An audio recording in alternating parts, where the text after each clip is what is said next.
अस्सलाम वालेकुम। 28 ही बनेगा है 28। दुरूद शरीफ पढ़ लें।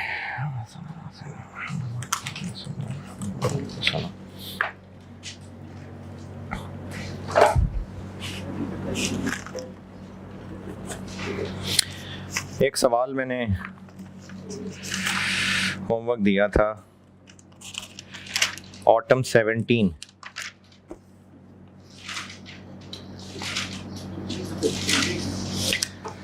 हाँ जी,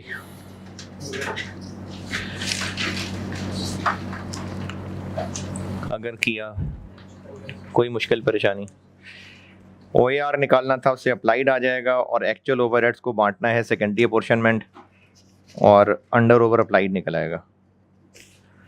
किया है, कोई मसला नहीं। चले, इसमें होना भी नहीं था मसला। चलें एक और कराता हूँ और वो आप पढ़ लें।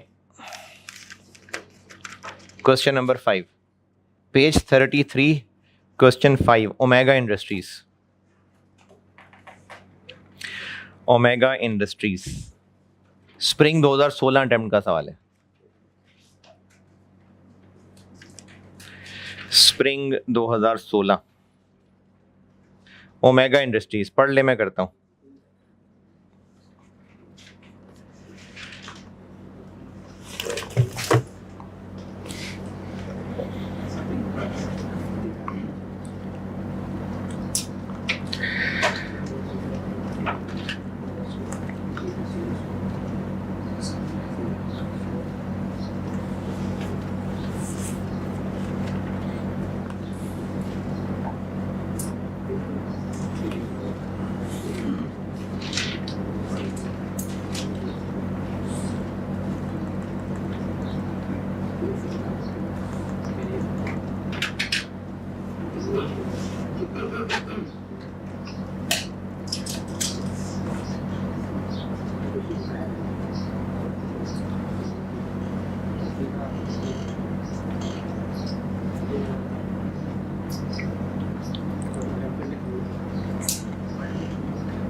हाँ जी, पढ़ लिया।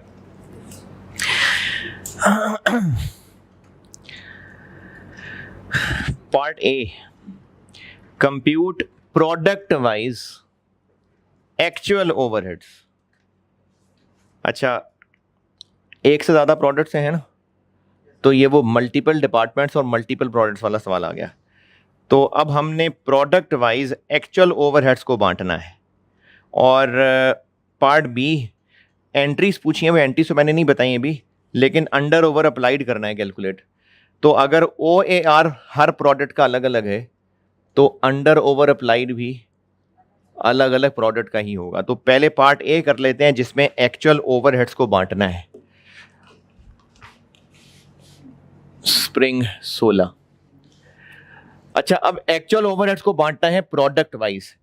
तो अगर ये प्रोडक्ट वाइज OAR निकालने का सवाल होता तो बजटेड डाटा बांट रहे होते। अब एक्चुअल डाटा बांटने को कहा है तो बस एक्चुअल डाटा बांट रहे होंगे। काम वही है, यानी पहले सारे खर्चे बांट के पीडीज में लाने और उसके बाद उन पीडीज को अल्फा बीटा में बांटना है। तो पहले वही प्रोडक्ट डिपार्टमेंट्स वाला काम कर लेते हैं।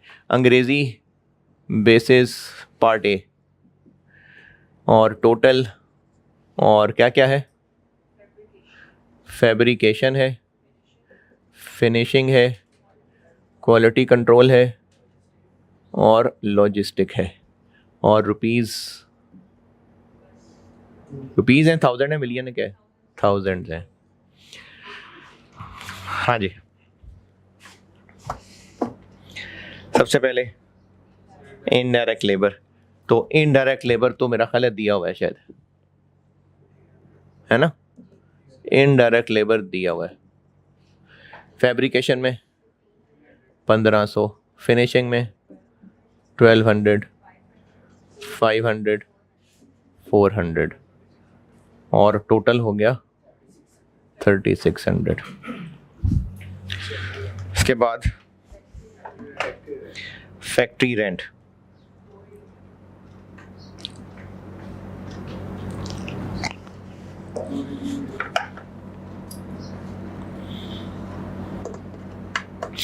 फैक्ट्री रेंट को बांटना है बेस्ट अवेलेबल फ्लोर एरिया।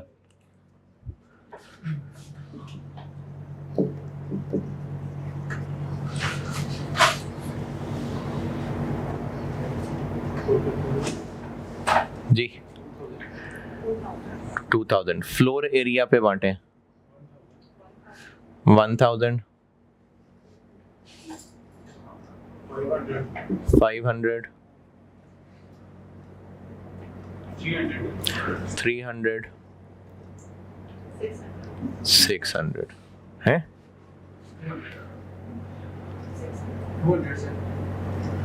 क्या हो गया, ये बाकी ठीक है। 200, 1000, 5, 3, 2, ठीक है। पावर उसने खुद ही बता दिए, पावर के लिए किलोवाट आवर्स। तो पावर को किलोवाट आवर्स में कितनी है टोटल, 1200। किलोवाट आवर्स में बांटे 600, 480,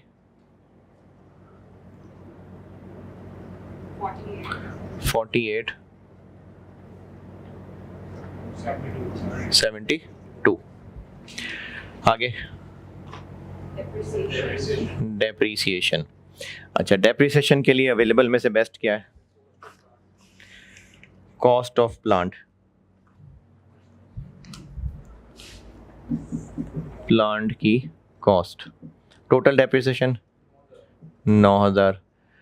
कॉस्ट ऑफ प्लांट की रेशियो में बांटें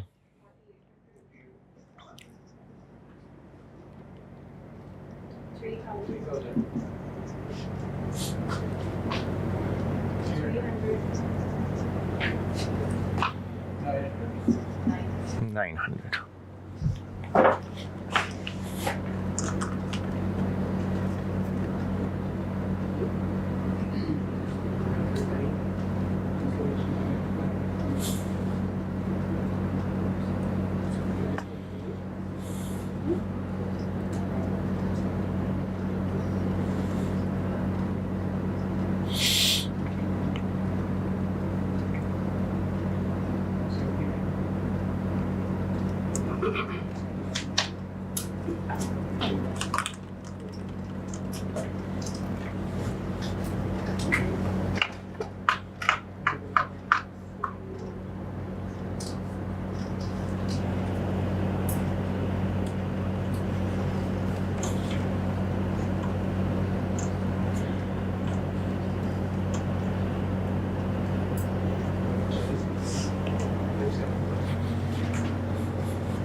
आगे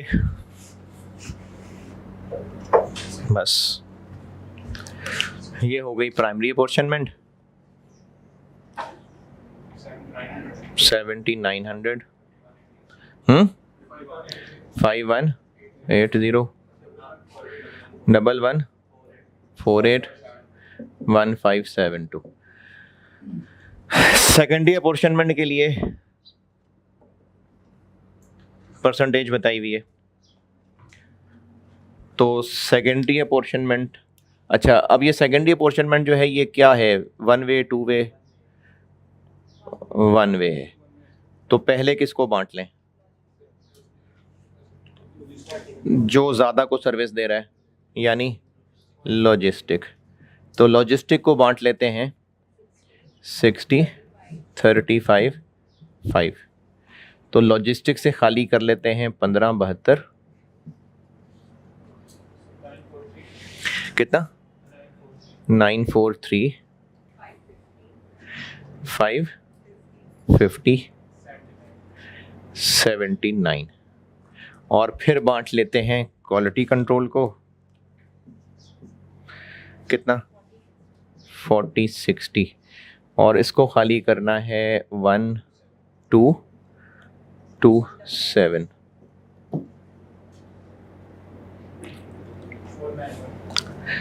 491 736।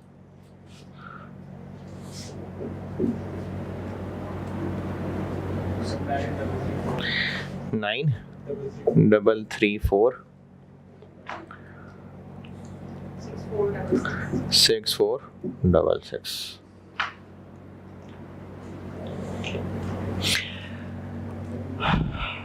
ये आ गए अब सब दोनों पीडीज में, लेकिन रिक्वायर्ड है अल्फा बीटा में। तो अब इन पीडीज को अल्फा बीटा में बैठना है। ये टेबल यहां बंद हो गया, अब दूसरा टेबल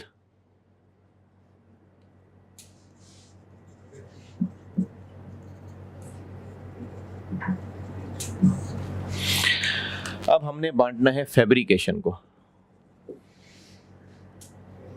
9334। अल्फा बीटा में कितना कितना बांटना है, इसमें इन्होंने इसी टेबल के अंदर बताया हुआ है। देखें अब सवाल में ना कोई तो लिंक बताएगा ना जिससे पीडी का ए और बी से लिंक बने।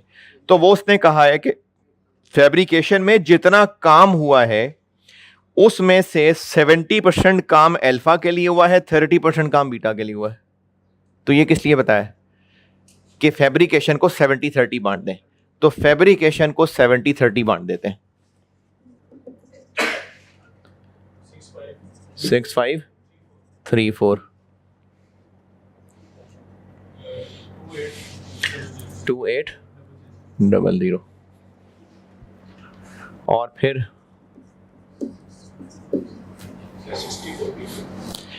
फिनिशिंग के लिए कहा हुआ है 60-40।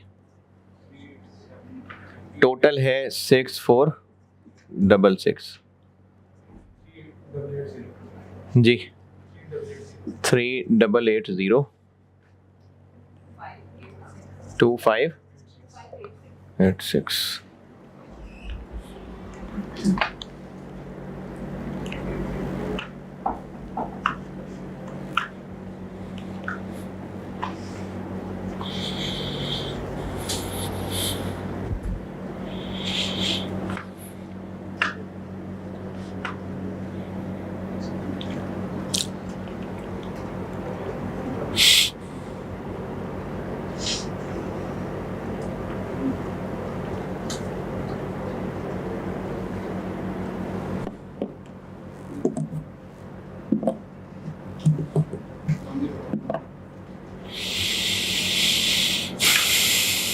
और बस रिक्वायरमेंट ये हो गई पूरी।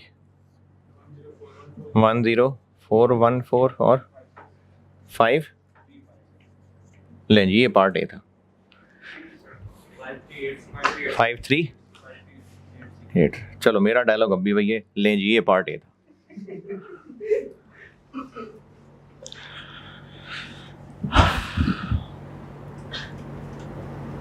अच्छा, इस चैप्टर में क्या चीज़ मुश्किल है वैसे, मतलब कहाँ मुश्किल आ रही है या नहीं? बस ये ऐसे ही है, इतना ही है, ख़त्म हो गया। हाँ जो ऐसे ही है, बांटते जाएं ऐसे ही है। Part B. अच्छा, पार्ट बी में मांगी तो एंट्रीज हैं, वो मैं अभी लिख देता हूँ, लेकिन अगर एंट्री वाली बात को छोड़ दें तो कैलकुलेट करना है under over applied. Under over applied calculate करने के लिए अप्लाइड को एक्चुअल से कंपेयर करना है। अप्लाइड कैसे निकलेगा? ओ ए आर इंटू एक्चुअल। अब ओ ए आर, ये मैंने कल बात बताई थी, ओ ए आर चूंकि हर पीडी का अलग अलग है तो अप्लाइड भी हर पीडी का होगा, तो अंडर ओवर अप्लाइड भी हर पीडी का होगा। अब इस सवाल में ओ ए आर किसका है?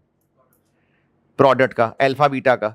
तो अब जब ओ ए आर अल्फा बीटा का है तो अप्लाइड भी अल्फा बीटा का होगा, तो फिर अंडर ओवर अप्लाइड भी अल्फा और बीटा का ही होगा। इसीलिए अगर सवाल में वो सिर्फ पार्ट बी भी रिक्वायर कर देता ना, अगर पार्ट बी में सिर्फ जो उसने अंडर ओवर अप्लाइड पूछा है, अगर सिर्फ इतना भी रिक्वायर्ड होता तो ये काम हमें फिर भी करना पड़ता। क्यों करना पड़ता? क्योंकि अल्फा बीटा का अप्लाइड एक्चुअल से कंपेयर करेंगे ना, तो एक्चुअल ऐसे ही निकलना था। तो अभी उसने चलो पार्ट ए कह के मांग लिया, अदरवाइज अगर सिर्फ पार्ट बी भी कहता तो भी हमें अल्फा बीटा का एक्चुअल निकालना पड़ता। तो मल्टीपल प्रोडक्ट्स, मल्टीपल डिपार्टमेंट्स क्या हुए कि पहले डिपार्टमेंट्स को बांटें जैसे करते आ रहे थे, पीडीज में ले आए, अब उस पीडी को फिर प्रोडक्ट में बांट लें। और रिक्वायरमेंट भी है तो एंट्री, लेकिन निकालना तो अंडर ओवर अप्लाइड है ना, तो अल्फा और बीटा का अप्लाइड। अल्फा का ओ ए आर कितना? 1300 पर यूनिट, तो मल्टीप्लाई बाय यूनिट्स। इसी तरह से बीटा का ओ ए आर 500 पर यूनिट, तो इनटू मल्टीप्लाई बाय यूनिट्स 10,000।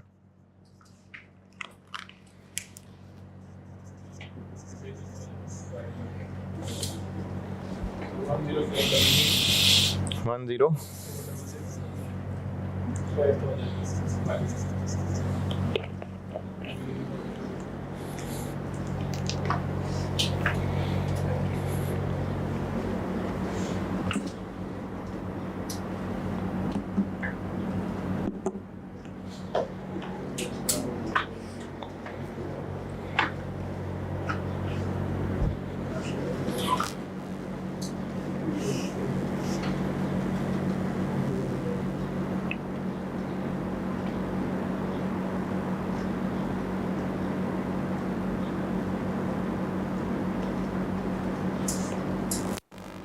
और एक्चुअल निकाल लिए मैं।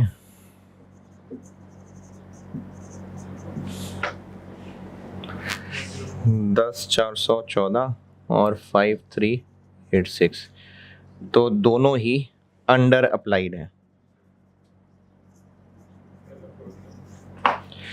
14 और 386, ये था जी सवाल।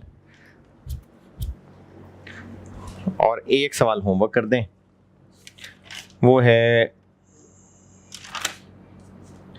Spring 21।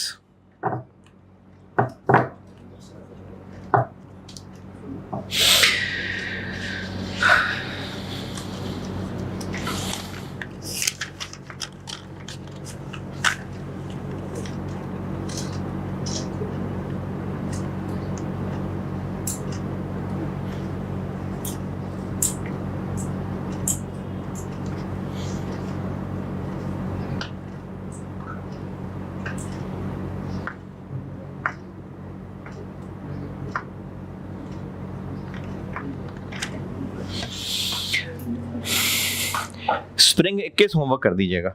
Spring 21 bright limited, page 32 पे क्वेश्चन नंबर 3, ब्राइट लिमिटेड। ये क्वेश्चन होमवर्क कर देंगे तो मेहरबानी आपकी।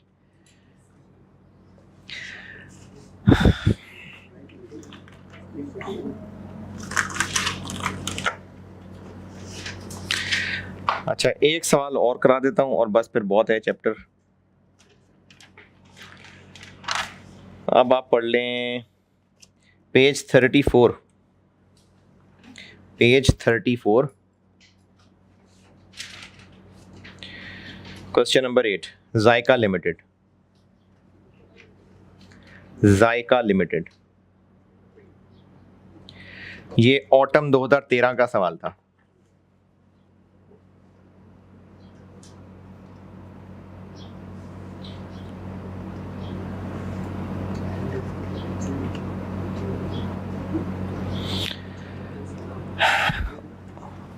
पेज 34, क्वेश्चन नंबर 8, जायका लिमिटेड, ये ऑटम 2013 का सवाल था। क्वेश्चन 7 पढ़ ले, मैं करता हूं।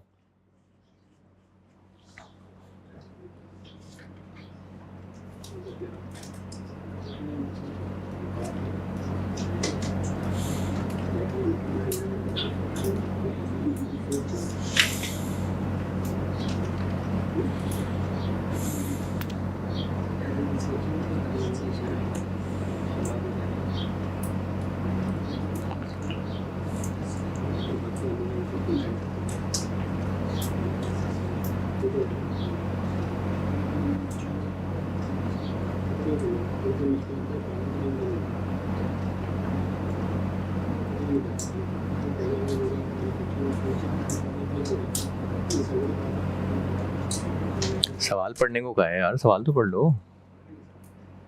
सारा सवाल पढ़ लिया?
हाँ जी, पढ़ लिया होगा।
अच्छा, इस सवाल की रिक्वायरमेंट ये है कि कॉस्ट ऑफ ईच कार्टन, अच्छा कार्टन कहां से आ गया बीच में, लास्ट टेबल से ऊपर, after production the jam bottles are finally packed in a carton consisting of 12 bottles, यानी एक कार्टन में 12 बोतलें होती हैं और पूछी है कॉस्ट ईच कार्टन की। तो अगर हम ईच बॉटल की कॉस्ट निकाल लें तो 12 से मल्टीप्लाई कर लें, ठीक है। ईच कॉटन की, ईच बॉटल की कॉस्ट रिक्वायरमेंट से जस्ट ऊपर लाइन, एक बॉटल में कितना डायरेक्ट मटेरियल लगेगा और कितनी लेबर लगेगी बता दी। तो अब क्या रह गया, FOH पर बॉटल। अब FOH के लिए आपको ये जो सारा डाटा दिया हुआ ये सारा बजटेड है या गुजरे हुए महीने का है? ये गुजरे हुए महीने का है। पहला ही पैराग्राफ दूसरी line, following information is available from ZL's records for the month of अगस्त। तो अगस्त का जो महीना गुजरा उसका सारा डाटा है और हमें अल्टीमेटली एक कार्टन की कॉस्ट निकालनी है। एक कार्टन में 12 बोतलें, यानी एक बॉटल की कॉस्ट निकालनी है। एक बॉटल में मटेरियल लेबर कितना लगेगा बता दिया, मतलब हमें FOH पर बॉटल निकालना है। अब FOH पर बॉटल निकालने के लिए ये जितने PDs SDs हैं इनका कहीं ना कहीं कोई बॉटल के साथ रिश्ता भी बताया होगा, तभी हम ओवरहेड जान सकेंगे। तो वो रिश्ता इन्होंने बता दिया ऊपर वाले टेबल की सेकंड लास्ट लाइन। अच्छा, ये जो मैं सवाल कर रहा हूं ना, ये इस चैप्टर का वन ऑफ इट्स काइंड सवाल था, इसलिए आपको ये बिल्कुल लग सकता है कि हमें कैसे पता चलेगा, तो नहीं पता चलेगा, बता रहा हूं, वही समझा रहा हूं। अब इस सवाल में 12 बॉटल्स हैं एक कार्टन में, ये पता चल रहा है। एक कार्टन की कॉस्ट निकालनी है, तो अगर एक बॉटल की कॉस्ट पता चल जाए इंटू 12, और पूरी बॉटल की कॉस्ट में 3 चीजें हैं, डायरेक्ट मटेरियल, डायरेक्ट लेबर और FOH। तो मटेरियल लेबर दिया हुआ है तो पीछे रह गया FOH पर बॉटल। अब FOH पर बॉटल निकालना है और सवाल के डाटा से पता चल रहा है कि है ही ओवरहेड्स वाले चैप्टर का सवाल, SDs PD सब आ रहे हैं, तो हमें फिर SDs को समेट के PDs तक तो लाना ही, ये कुछ नहीं करना हो तो ये तो करना ही करना होता है। तो एक बार जब सारे ओवरहेड्स PDs तक पहुंच जाएंगे तो फिर मैं दोबारा बताता हूं कि करना क्या है। तो हमें निकालनी है कॉस्ट पर बॉटल और फिर उससे जाना है कॉस्ट पर कार्टन। ये मैं कर रहा हूं ऑटम 13, कॉस्ट पर बॉटल निकल आए अगर, जो कि डायरेक्ट मटेरियल और डायरेक्ट लेबर तो दी हुई है, कितनी 36 और डायरेक्ट लेबर 20। अब अगर हमें FOH पर बॉटल पता चल जाए तो एक बॉटल की कॉस्ट आ जाएगी, फिर उसको मल्टीप्लाई करेंगे 12 से तो पर कार्टन कॉस्ट आ जाएगी। ये सवाल की रिक्वायरमेंट है। तो अब अगली तलाश किस बात की, FOH पर बॉटल। तो इसको हम यही छोड़ देते हैं और जो 5-6 लाइनें लगेंगी खाली छोड़ दी मैंने, और मैं FOH के लिए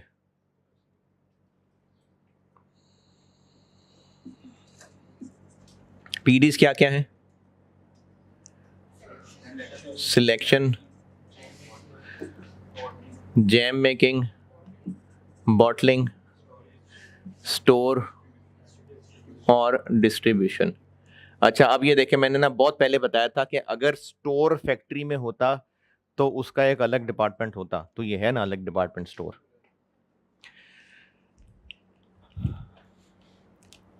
खर्चे सबसे पहले, रेंट एंड रेट्स, कि टोटल कितना कितना, अच्छा रुपीज है, मिलियन है, थाउजेंड है, रुपीज है जी। पहला क्या है, रेंट कितना 80, तो रेंट को किस बेस पे बांटे, अवेलेबल में से बेस्ट, फ्लोर एरिया।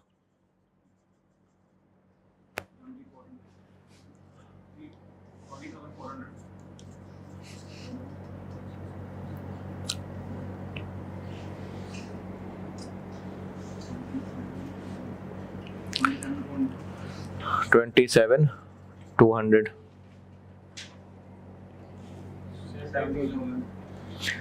17,000, 13,600, 6,800।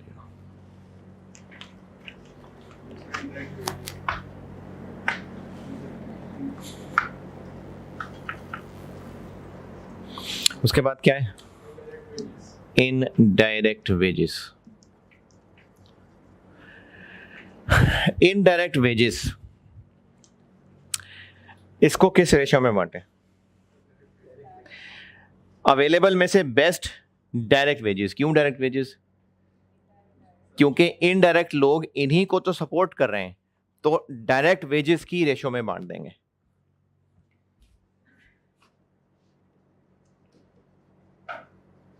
टोटल कितनी है इनडायरेक्ट? 60,000। तो डायरेक्ट वेजेस की रेशियो में बांटे तो 18,000, 24,000, 9600, कितना? 2400, 6000।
आगे।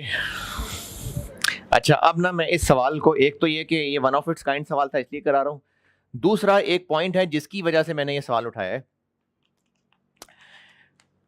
है। समझा देता हूं, फिर एक नोट लिख लीजिएगा।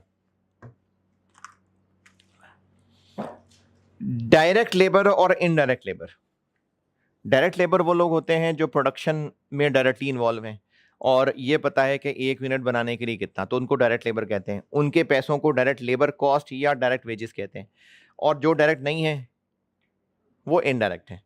जब हम बात करते हैं ना पूरी फैक्ट्री के पॉइंट ऑफ व्यू से, पूरी फैक्ट्री, तो यही है जो बता रहा हूं कि पूरी फैक्ट्री को जब सामने रख के बात करते हैं तो उस फैक्ट्री का काम है यूनिट्स बनाना।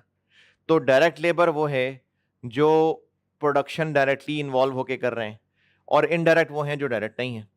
लेकिन सिर्फ for the sake of discussion, एमी बस, इसको हम पूरी फैक्ट्री से हटा के और कामों पे भी लगा सकते हैं। जैसे इस कॉलेज में फैक्ट्री तो नहीं है ना, ये तो सर्विस प्रोवाइडर है, फिर भी अगर हम बात करें कि डायरेक्ट लेबर कौन है, तो हम हैं, और इनडायरेक्ट जो बाकी सारा स्टाफ है, ये कैमरामैन, पियंस, रिसेप्शन में, सारे से, क्योंकि सारे सपोर्ट कर रहे हैं ना, वो सब इनडायरेक्ट। अब यहां यूनिट्स नहीं बन रहे, लेकिन सिर्फ बताने का मकसद क्या था कि जो काम यहां हो रहा है उसमें डायरेक्टली कौन एंगेज्ड है? टीचर्स, बाकी सब उनकी सपोर्ट है। इसी तरह स्टोर के अंदर जो वर्कर्स हैं वो क्या काम कर रहे होंगे? स्टोर वाले वर्कर्स, मतलब अगर उनके फिजिकल एक्शन सोचें तो क्या कर रहे होंगे? चीजें उठा के इधर उधर रख रहे होंगे, और जब उनको आवाज लगाते होंगे फलानी चीज दे दो, तो निकाल के दे, यानी वो चीजें उठा के रख रहे हैं और संभाल के वापस संभाल कर रहे हैं और दे रहे हैं। अब इनमें अगर सिर्फ इस स्टोर के काम के हिसाब से पूछा जाए कि इनमें डायरेक्ट लोग और इनडायरेक्ट लोग कौन है, तो इनमें डायरेक्ट लोग कौन होंगे? जो सामान उठा के रख और ला रहे होंगे। और इनडायरेक्ट कौन होंगे? जो कह रहे होंगे, इनके सुपरवाइजर हो सकते हैं, इनका रिकॉर्ड रखने वाले हो सकते हैं। इसी तरह अगर कोई रिपेयर मेंटेनेंस का डिपार्टमेंट है तो वहां पर मेन काम है मशीनों वगैरह की रिपेयर करना। डायरेक्ट वर्कर कौन होंगे? जो वहां के मैकेनिक्स हैं। और इनडायरेक्ट कौन होंगे? उनके हेल्पर्स हो सकते हैं, उनके सुपरवाइजर हो सकते हैं। तो फैक्ट्री की अगर बात करें ना, फैक्ट्री, तो पूरी फैक्ट्री में चूंकि प्रोडक्शन ही मेन काम है, तो फैक्ट्री के एतबार से डायरेक्ट इनडायरेक्ट वही है जो अब तक पता था।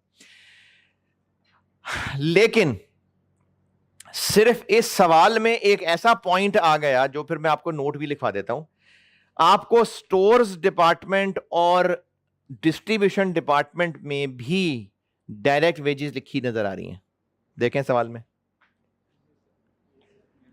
अगले टेबल में डायरेक्ट वेजेस आपको स्टोर्स और डिस्ट्रीब्यूशन में भी नजर आ रही हैं। तो अब ये डायरेक्ट वेजेस इनमें क्यों हैं? प्रोडक्शन तो इनमें नहीं हो रही है। तो ये सिर्फ इसलिए है कि सवाल बनाने वाले ने एक फजूल हरकत ये की कि यहां पर उसने डायरेक्ट इनडायरेक्ट की तमीज उस डिपार्टमेंट के पॉइंट ऑफ व्यू से कर दी। यानी स्टोर में डायरेक्ट लोग कौन होंगे? जो सामान उठा कर रख रहे होंगे। डिस्ट्रीब्यूशन में भी वही लोग होंगे और इनडायरेक्ट होंगे उनके हेल्पर्स। तो इसलिए ये उस डिपार्टमेंट की हद तक तो चलो उसने जो करना थी हरकत कर दी, डायरेक्ट इनडायरेक्ट बांट दिए, लेकिन हम सवाल उस डिपार्टमेंट का कर रहे हैं कि पूरी फैक्ट्री का कर रहे हैं। तो इतनी सारी लंबी कहानी अगर कख भी समझ नहीं आया तो कंक्लूजन ये है कि बेशक किसी एसडी में डायरेक्ट लेबर कॉस्ट ही क्यों ना मिल जाए, फैक्ट्री के पॉइंट ऑफ व्यू से वो एफओएच ही है। दोबारा, अगर किसी एसडी के अंदर डायरेक्ट लेबर कॉस्ट लिखी नजर आ जाए तो नहीं आनी चाहिए थी, क्योंकि वहां प्रोडक्शन थोड़ी हो रही होती है।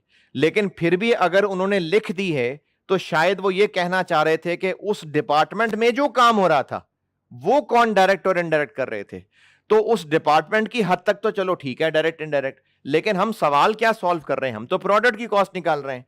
तो सवाल सॉल्व करते हुए प्रोडक्ट की कॉस्ट निकालते हुए तो डायरेक्ट लेबर वही होगा जो असल में डायरेक्ट लेबर है। तो इन सारी कहानी का वैसे अगर सुनना चाहें तो रिवाइंड करके 5 मिनट की कहानी बार बार सुन लेना, तो यूट्यूब पे ये।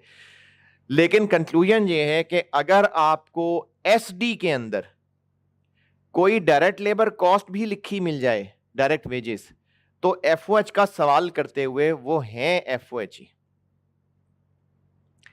अगर किसी एसडी में डायरेक्ट वेजेस भी मिल जाए तो वो डायरेक्ट वेजेस क्यों आई होंगी वो मैंने आपको वजह बता दी। हो सकता है उसने उस डिपार्टमेंट के कॉन्टेक्स्ट में डायरेक्ट इनडायरेक्ट तोड़ा हो, लेकिन सवाल चूंकि पूरी फैक्ट्री को सामने रख के हो रहा होगा तो पूरी फैक्ट्री की नजर से जब देखेंगे तो एसडी का हर खर्चा एफओएच ही होता है। एफओएच वाले चैप्टर में अगर एसडी के अंदर कोई अगर आपको डायरेक्ट वेजेस मिल भी गई तो नजर का धोखा होगा, ये पूरी फैक्ट्री पॉइंट ऑफ व्यू से वो एफओएच ही काउंट होगा। एफओएच के सवाल में अगर किसी एसडी के कॉलम में डायरेक्ट वेजेस लिखी मिल जाएं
लिखा। तो अब इस सवाल के अंदर चूंकि उन दोनों में डायरेक्ट वेजेस आ रही हैं तो हमें एफओएच में उनको भी लिखना पड़ेगा और ये हमें गिवन है।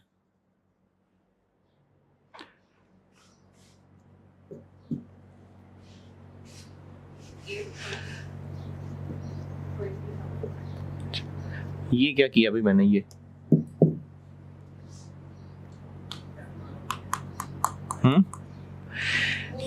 पीडीज हैं।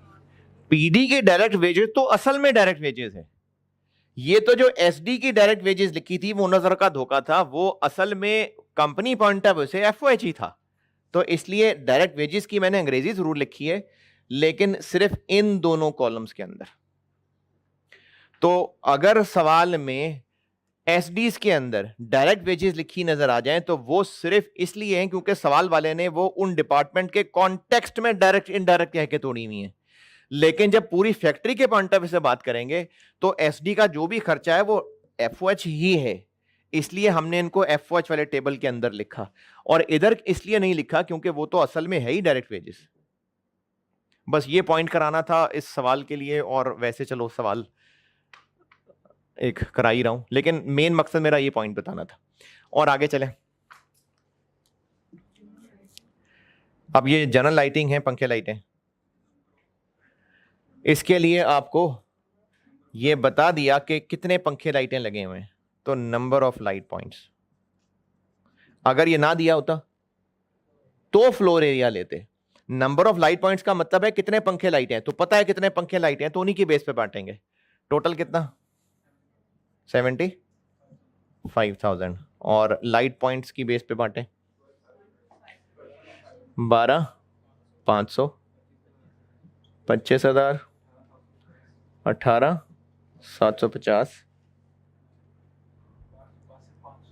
62,500, 12,500।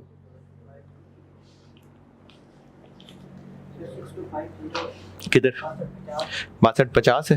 हाँ हाँ हाँ 50। इसके बाद पावर। अच्छा, पावर को किस रेशो में, किलोवाट आवर्स दिए हुए हैं। अच्छा, यहां पर ना एक सवाल कॉमनली आया करता है कि एफओएच तो वो हैं जो ऊपर वाले टेबल में दिए हुए हैं, तो ये डायरेक्ट वेजेस मैंने क्यों लिख दिया?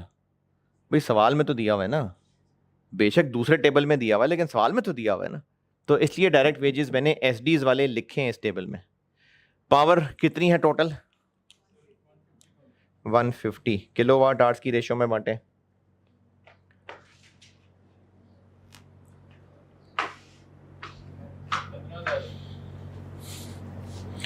$15,000, 90,000, 30,000 और 15,000 और नहीं।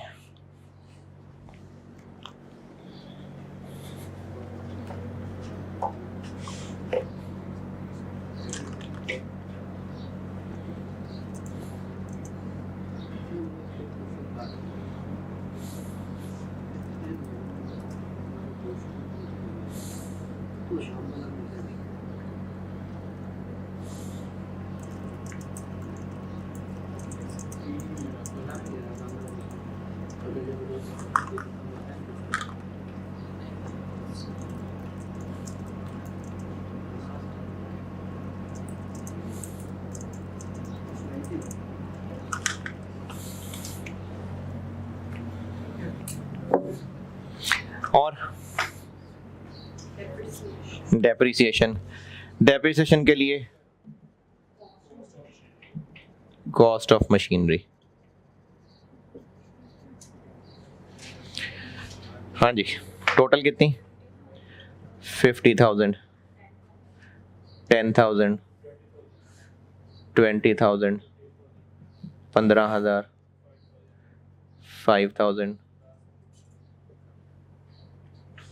और बस।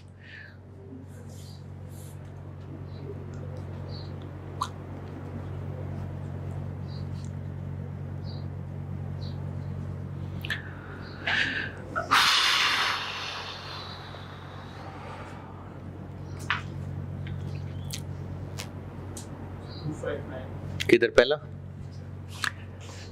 है 259,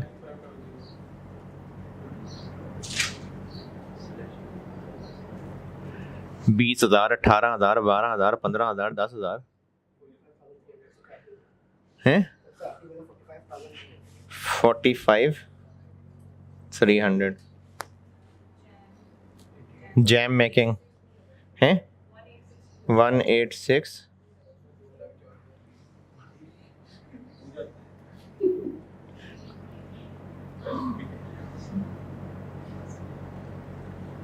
50 to 50. Second last. 75900। कौन सा स्टोर कितना? 50 to 50. 5025.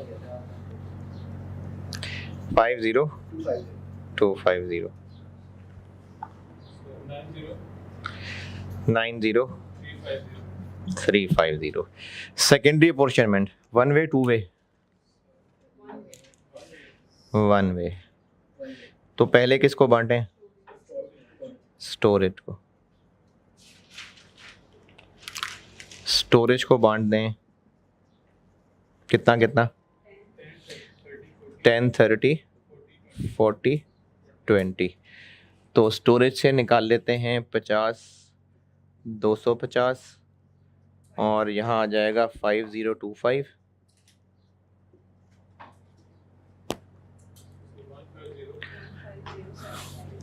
15075 20100 10050। फिर बांट देते हैं डिस्ट्रीब्यूशन को। कितना कितना? 20 50 30।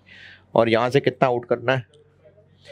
55350।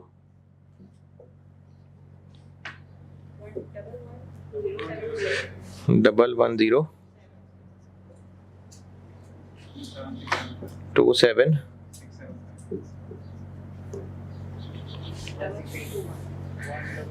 33 हैं 16605।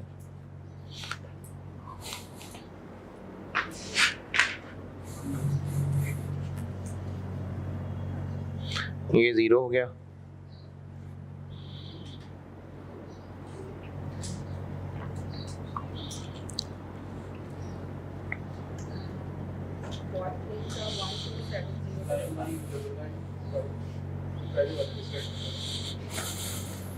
कितना? 91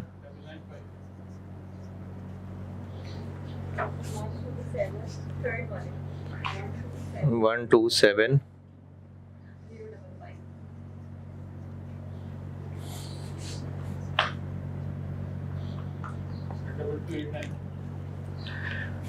228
यहाँ तक पहुंचे बस। अब आखिरी बात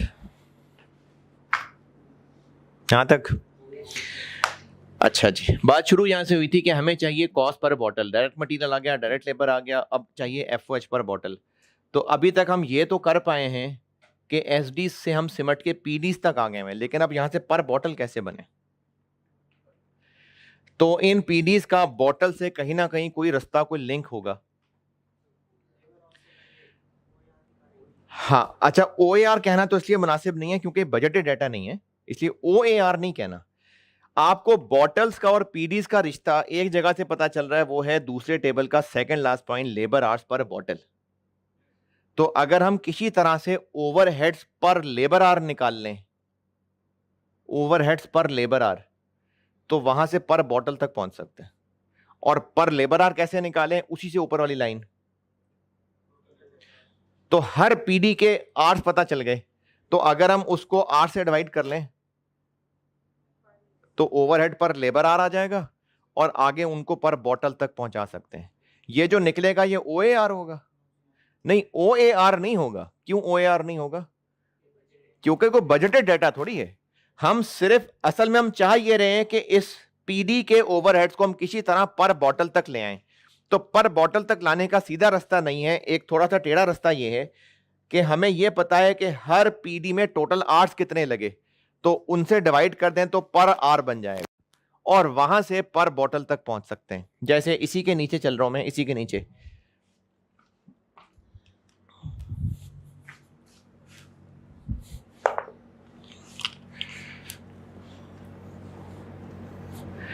नाइन 1995 228950 127055।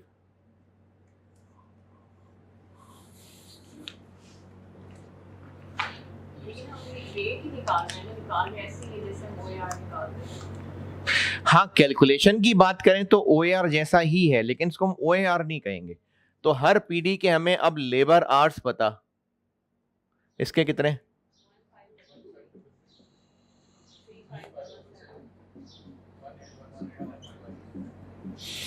तो यहां से हमारे पास ओवरहेड पर आवर आ जाएंगे 60.60 6470।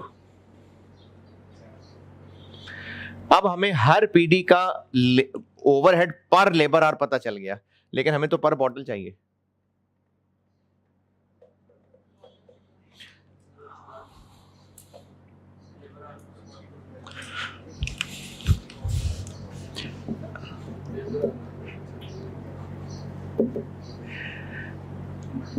सिलेक्शन में 60 रुपए क्या है पर आवर, पर बॉटल तक कैसे पहुंचे? एक बॉटल में कितने आवर्स लगते हैं वो बताए हुए हैं, कितने लगते हैं?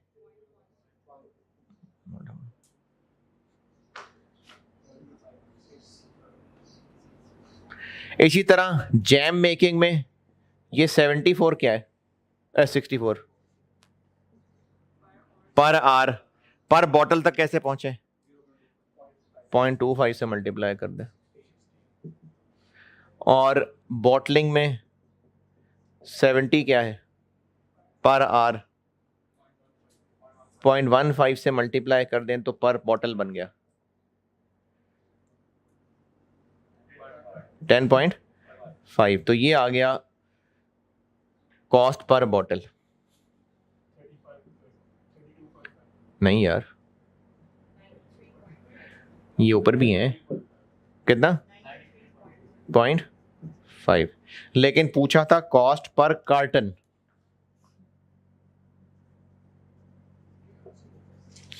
तो इस 93.5 को 12 से मल्टीप्लाई कर दें, ये था सवाल। और ओवरहेड्स वाला चैप्टर खत्म।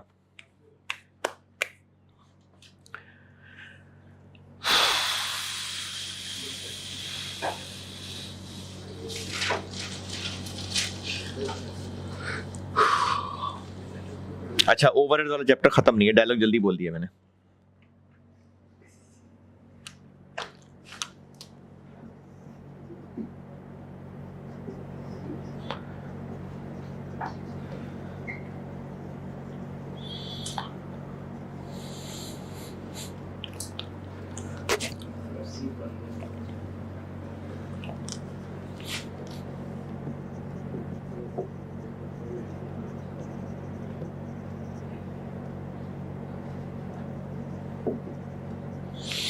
ये आगे जब मैं डबल एंट्रीज पढ़ाऊंगा ना तब देख लेंगे।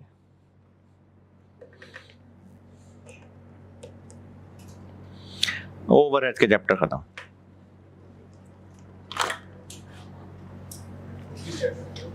है जी, ये अभी प्रोसेस कॉस्टिंग में जाऊंगा।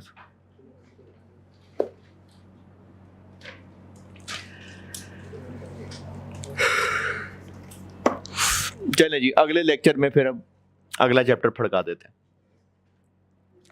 ठीक।